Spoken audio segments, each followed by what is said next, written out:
The first competitive action of the 2017-18 edition was the Alicante import race, which saw Mafre send out an early warning to the rest of the fleet as they confirmed themselves as a race favourite, convincingly winning on home turf. The road to the start wasn't as smooth for Dutch entry Team Axonabel. Just days before the start of leg 1, skipper Simeon Team Point was replaced, prompting a court case in the Netherlands that reinstated him just in time. 5 seconds to go. Leg 1 was a short sprint through the Strait of Gibraltar to Lisbon. Vestas 11th Hour Racing held on to a small lead to take the win over Mafre and Dongfeng race team. An intriguing start to the offshore action.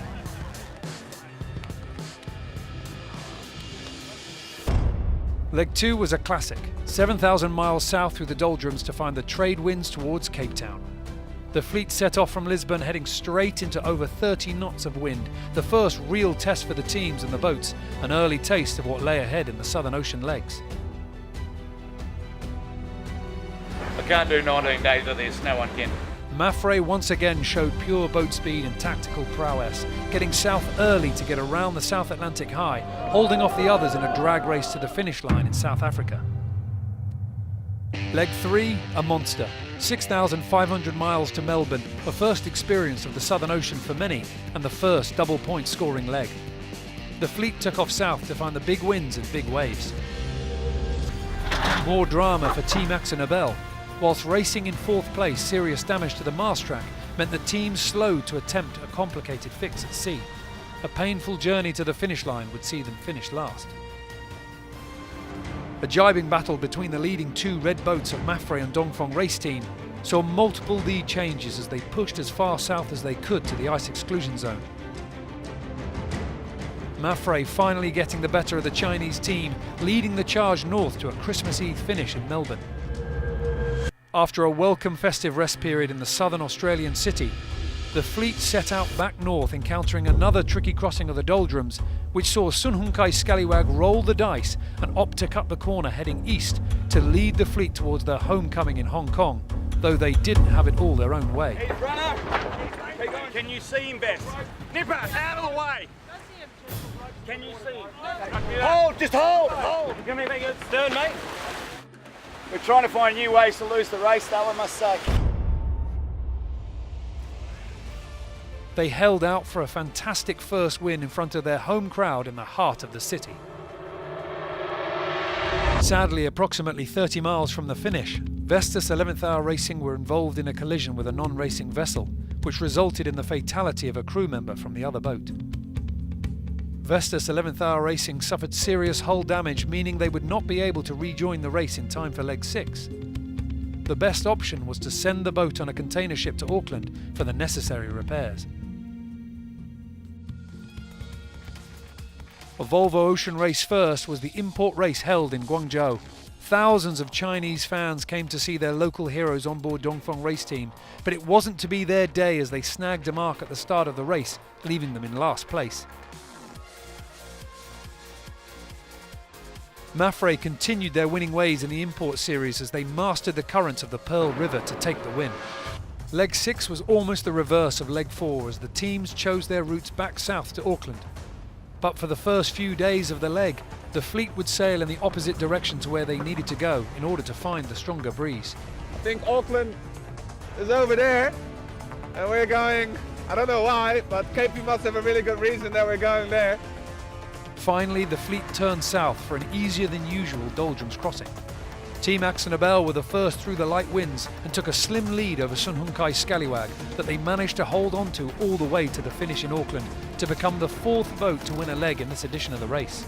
David Witt, Sun Hun Kai Scallywag were hot on their heels, finishing on the podium for a 2nd consecutive leg. Leg 7 posed a significant challenge, 7,600 miles through the fiercest ocean on the planet. The sailors knew that this leg would not be easy. This is a kind of leg where you can lose so much, a lot of stress, and it's going to be tough. Within days, the fleet were battling 40-knot winds, huge swells and freezing temperatures. With the fleet constantly jibing along the southern ice limits within the furious 50s, Team Brunel squeezed into the lead. Yeah, the technical situation right now, it's I think about 1,500 miles to go to the Horn. We're in the lead, so that's the good news. We've been going very nicely the last couple of days. On March 25th, everything changed for David Witt's Sunhunkai Scallywag. At approximately 1300 UTC, race control in Alicante was informed of a serious situation. British sailor John Fisher had been swept overboard in 35 knots of wind and a difficult sea state. The team conducted an exhaustive search for several hours in extremely challenging conditions, but were unable to recover their teammate. With the weather forecast due to deteriorate further, they retired from the racing to head for landfall in Chile. The news sent shockwaves throughout the fleet. It affected us all quite emotionally. We were very close to Scallywag as a team. I say that our thoughts are with the Scallywag crew and all John's family. Fish as an individual had been a huge supporter of what we were doing and had really made an effort to integrate with the team and talk to all the members. We want to give some strength to the guys on board Scallywag, the whole team of course onshore. But personally I know unfortunately how difficult it is. And you know, he always gave me some words of encouragement. And I hope to see them safely on shore very, very soon. As Sunhunkai Scallywag headed for Chile, the other 6 teams were racing through extreme weather conditions. Mafre was suffering as they attempted to fix damage to their mast track from earlier in the leg.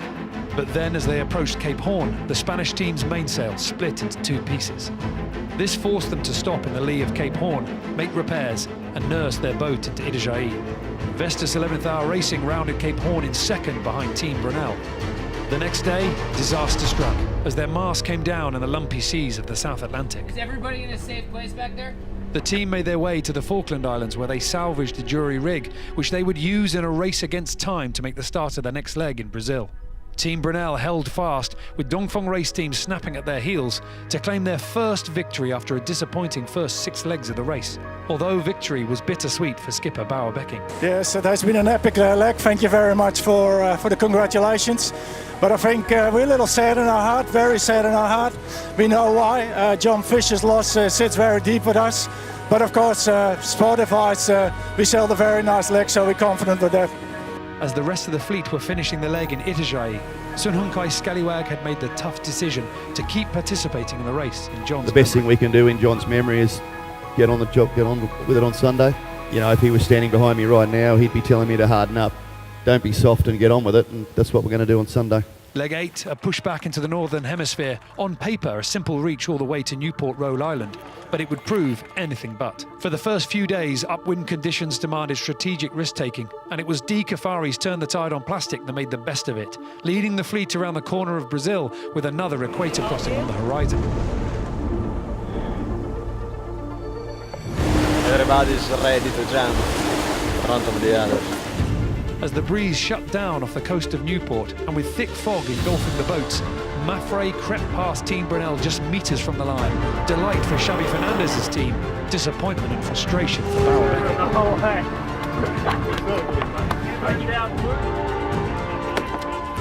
With the scores at the top of the leaderboard tightening up, the Leg 9 transatlantic crossing with double points would be key to winning the overall title.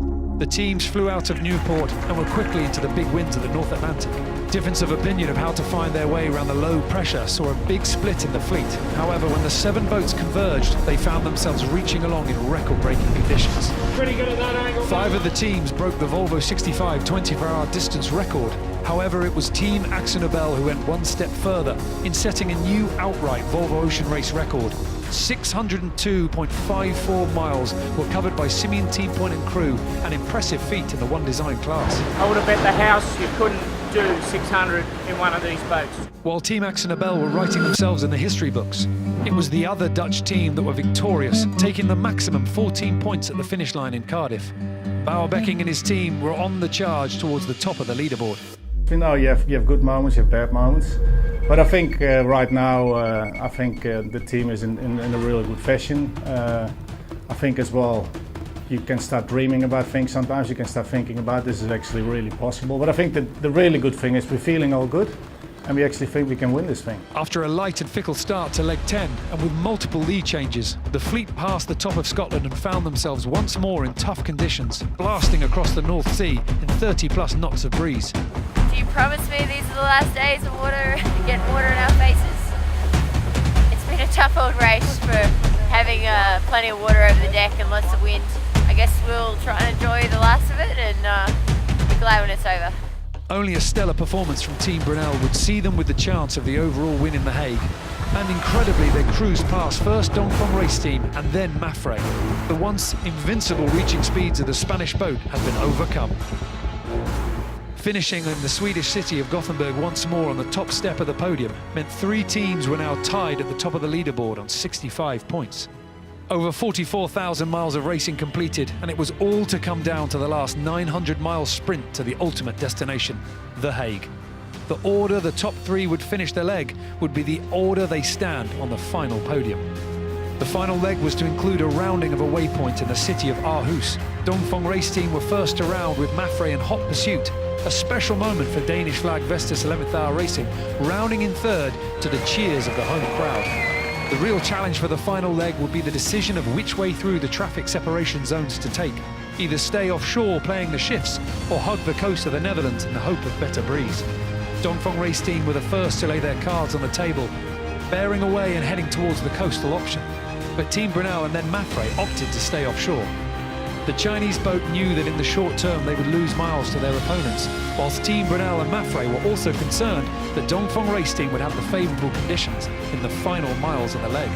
An agonising final night, not just for the 3 teams, but also for their fans, as over 9 months of racing would boil down to the final nerve-wracking miles. Until just 6 miles out, no one knew who would prevail and emerge victorious. The final mark of the race saw Dongfeng Race Team pass first, just 3 miles ahead of Mafre, and with a huge flotilla of boats surrounding them, they crossed the final Inmarsat finish line with emotions running high. Charles Cordrelia realising his dream and etching the name of Dongfeng Race Team on the trophy after skippering his team to victory in the 2017-18 Volvo Ocean Race.